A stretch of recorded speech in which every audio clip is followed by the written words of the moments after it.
ஏய், என்னடி பண்ணிட்டு இருக்க? கிரீடம் செய்ய அளவு எடுத்துட்டு இருக்கேன்டா. கிரீடமா? ஆமா, எனக்கு எதுக்குடி கிரீடம்? நான் என்ன ராஜாவா? ஆமாண்டா, நீ ராஜா தானே. ஆ? காஃபி குடிச்சா அதை கப் எடுத்து கொண்டு போய் சிங்க்ல போட மாட்டேன்.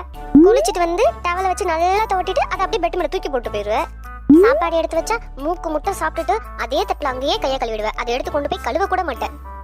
குளிச்சிட்டு அழுக்கு துணி அப்படியே பாத்ரூம்லயே போட்டு வந்துருவேன். அதை எடுத்து வாஷிங் மிஷின்ல கூட போட மாட்டேன். இவ்ளோ ஏன் உட்காந்து 24 மணி நேரமும் பார்த்துட்டே இருக்கே இந்த போனு. இதுக்காவது சார்ஜர் போட்டிருக்கியா நீ? அதை என்ன கூப்பிட்டு என்னைய தானே போட சொல்ற?